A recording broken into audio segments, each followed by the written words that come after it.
नमस्कार मंडळी. माणूस हा समाजाचा एक घटक आहे आणि रोज माणसाला समाजात वावरताना एकमेकांशी बोलावं लागतं. बोलता बोलताच नकळतच समोरच्यांना बरीच प्रश्न आपण विचारत असतो. त्यापैकी काही प्रश्न विचारले तर आपुलकी निर्माण होते. काही प्रश्न असे असतात की जे विचारल्यावर त्यांची ती दुखती रग असते किंवा त्यांना ते आवडत नाही किंवा त्यांना आतून फिलिंग चांगली होत नाही. त्यामुळे ते रागवतात, नाराज होतात, दुःखी होतात आतल्या आत. तर असे कोणते जे प्रश्न आहेत, तर प्रत्येकाच्या स्वभावानुसार बरेच प्रश्न असू शकतात, पण साधारण त्यातल्या त्यात 5 प्रश्न जे आहेत मी आज याच्यात निवडलेले आहेत. तर ते 5 प्रश्न कधीच कोणाला विचारू नका, अन्यथा तुमची प्रतिमा त्यांच्या मनामध्ये वाईट निर्माण होईल. जर तुम्ही अशा काही गोष्टी किंवा असे काही प्रश्न जर कोणाला विचारत नसाल तर गोष्ट चांगली आहे, पण जर का विचारत असाल तर स्वतःचीच व्हॅल्यू कमी करत आहात हे लक्षात असू द्या. त्यातला पहिला मुद्दा असा आहे की जर का एखाद्याच्या घरी दुःखद घटना घडली किंवा तुम्ही त्याच्या दुःखात सहभागी व्हायला गेलात आणि तिथे त्यांना जर तुम्ही विचारलं की असं कसं झालं, कधी झालं वगैरे, सारखे तेच जर प्रश्न विचारले तर तो बिचारा आधीच दुःखात असतो आणि तुमच्या प्रश्नांची धड उत्तरही तो देऊ शकत नाही. त्याचं दुःख तुम्ही वाढवताय, त्याच्या मनामध्ये ते अजून तुम्ही निर्माण करताय. तर असं त्याला न विचारता त्याच्या जवळच्या इतर दुसऱ्या कुठल्या तरी व्यक्तीला, त्याच्या इतर नातेवाईकांना तुम्ही विचारू शकता आणि तुम्ही त्याला हिंमत देऊ शकता, आधार देऊ शकता. पण असे सारखे प्रश्न विचारून त्याला स्वतःची व्हॅल्यू कमी करू नका. पुढचा मुद्दा आहे, कोणालाही त्याचा पगार किंवा त्याची मिळकत, कमाई कधीही विचारू नका. काही लोकांना इतरांच्या आयुष्यात डोकवण्यात फार मजा वाटते. मग बोलता बोलता लगेचच विचारून टाकतात, तुम्हाला पगार किती, मग एका दिवसाला किती कमवता वगैरे वगैरे. जसे की हाच पगार वाढवणार आहे की काय त्याला असे वाटते. एखाद्याचा पगार कमी असतो किंवा मिळकत कमी असेल तर बिचाऱ्याला फार ओशाळल्यासारखे होते, किंबहुना समोरच्याचा खूप राग येतो. बऱ्याच जणांना नाही आवडत सांगायला, तर ही प्रत्येकाची पर्सनल गोष्ट आहे. आणि हे काय त्याचे लोनचे हप्ते भरणार आहेत की काय विचारणारे? तर हा प्रश्न कधीही विचारू नका. पुढचा आहे, लग्न नाही झाले का अजून? हा एक प्रश्न आहे ज्याच्या घरामध्ये तरुण मुलं-मुली असतात किंवा त्यांना सतत विचारला जाणारा हा प्रश्न आहे. काही लोक आपुलकी पोटी विचारतात, तर काही मुद्दाम टोमणे मारण्यासाठी किंवा त्यांना हर्ट करण्यासाठी पण विचारलं जातं. काय मग कधी वाजवता बेंड बाजा? मग ते सांगतात की अजून त्याला किंवा तिला शिकायची इच्छा आहे, जॉब करायचा आहे म्हणते. मग बघू की लगेचच त्याचं काय एवढं. तर त्यांचं निगेटिव्ह बोलणं सुरू होतं. अहो कशाला एवढं करताय, वय निघून जाईल मग, आणि शिकून नोकरीसाठी बाहेर गेली मुलगी तर मग तुमच्या हातातून गेलीच समजा. असे काही निगेटिव्ह राग येण्याजोग्या गोष्टी करून त्यांच्या दुखत्या रगेवर हात ठेवतात.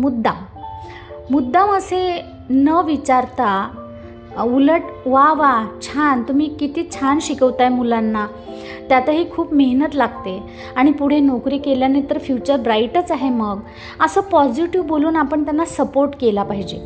आज न उद्या वेळ आली की होईलच लग्न, त्यात काय एवढं. समोरच्याला धीर दिला की आपोआप समस्यांचे डोंगर पार केले जातात, हेही तितकंच सत्य आहे. कोणालाही डिमोटिवेट करू नका, त्यांना ॲप्रिशिएट करा आणि अशा प्रकारचे प्रश्न बेधडक विचारू नका. आणि जर तुम्हाला खूप कुतूहल आहे आणि जाणूनच घ्यायचे आहे तर बोलता बोलता सहजच वेगळ्या पॉझिटिव्ह पद्धतीने सुद्धा तुम्ही माहिती काढू शकता. पुढचा मुद्दा आहे, तुम्हाला मुलं किती? लग्नाला 3 वर्ष झाली, मुलं नाहीत का?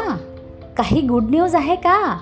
अशा प्रकारचे प्रश्न सहजपणे विचारले जातात आणि त्यांचा जराही विचार केला जात नाही की एखाद्याला काही प्रॉब्लेम असू शकतो किंवा त्यांना काही प्लॅनिंग असू शकते त्यांचं किंवा इतर काही गोष्टी. पण असे बेधडक अगदी संवेदनशील प्रश्न विचारून मोकळे होतात समाजात असे काही व्यक्ती आपल्याला आढळतात जे की वयस्कर असतात. आणि त्यातल्या त्यातही जर का एखाद्याला 2पेक्षा जास्त मुलं असतील तर बापरे, आजच्या जमान्यातही तुम्ही अडाण्यासारखे का वागता, एवढी मुलं कशाला होऊ दिली आहेत वगैरे वगैरे. किंवा एखाद्याच्या लग्नाला 2-3 वर्ष झाली की मग मुद्दामच, तुम्हाला काही मुलबाळ नाही का हो, अहो तीच तर आपली खरी संपत्ती असते, मग का नाही झालं वगैरे वगैरे. बिचारे चांगले आनंदात असताना लगेचच त्यांचा चेहरा उतरतो. त्याचे काही ऑब्स्ट्रॅक्ट असतील, त्यांचं दुःख त्यांना माहिती. म्हणून काय आपण त्यांच्या प्रायव्हेट जीवनात बोलावं का? एक आजीबाई बाळंतिणीला बघायला गेली तर म्हणते कशी, अगो बाई मुलगी झाली का? पहिला मुलगा झाला असता तर बरं झालं असतं बाई. झालं, समोरच्याच्या मनात राग साहजिकपणे येणारच ना. मुलगी असो की मुलगा, त्यांना आनंदच आहे. तुम्हाला काय करायचं आहे? सांभाळायचं आहे का त्यांना? का त्या मुलांना कशाला विचारायचं? मग म्हणतात की मी तर आपुलकीनेच विचारलो बाई, त्यात काय एवढं. पण दुसऱ्यांच्या आनंदावर विरजण घालण्यात कुठली आली हो आपुलकी? उलट म्हणायला पाहिजे की अहो लक्ष्मी आली आहे, धनाची पेटी आली आहे. चांगलं पॉझिटिव्ह बोललं, जसं दिलं तसंच आपल्याला पण मिळतं. मग जसं पेरणार तसंच उगवणार आणि कोणाची मनं दुखवण्यात काहीच पॉईंट नाही आहे. त्यामुळे असाही प्रश्न कधी कोणाला विचारू नये. पुढचा मुद्दा आहे, पुढचा एक सहजपणे आणि नेहमी विचारणार, तुमचे वय काय हो? आपण बऱ्याच वेळा समोरच्याला कुतूहलापोटी विचारतो. लहान मुलं असतील तर ठीक आहे, ते सांगतातही. पण मोठ्या बाई माणसाला विचारलं तर ते सांगतात आणि मग आपण म्हणतो बापरे. उदाहरणार्थ, एक 12वीत मुलगी आहे, पण शरीरयष्टी फार किरकोळ आहे तिची आणि बांधा लहान आहे. काही फिजिकल कारणास्तव हार्मोनल इनबॅलन्स म्हणा किंवा इतर काही कारणाने तिची शारीरिक वाढ नीट झाली नाही आहे. तर समोरच्याला आपण म्हणतो की अरे बापरे, मला वाटलं की तू तर 5वीत किंवा 7वीत आहेस की काय. त्या मुलीला वाईट वाटतं आणि तुमचा मनातल्या मनातनं ती मुलगी राग करते. एवढंच कशाला, एखाद्या बाईला आपण तिचे अकाली झालेले पांढरे केस आणि हार्मोनल इनबॅलन्स असल्यामुळे शरीराचा फुगा झाला आहे, तेव्हा वयाचा अंदाज चुकीचा घेऊन चक्क मावशी, काकूबाई, आजीबाई काहीही म्हणतो. तर हे चुकीचं आहे. असाही प्रश्न कधीही कोणाला विचारू नये. समोरच्याशी बोलणं ही एक कला आहे आणि आपण नेहमी आपल्या बोलण्यात पॉझिटिव्हपणा असला पाहिजे. त्यामुळेच आपण इतरांशी गोड होतो. आशा करते व्हिडिओतले विचार नक्की तुम्हाला आवडले असतील. पुन्हा भेटू सकारात्मक विचारांसह. तोपर्यंत व्हिडिओ आवडल्यास नक्की लाईक करा, शेअर करा. चॅनलवर नवीन असाल तर सबस्क्राईब करा. धन्यवाद.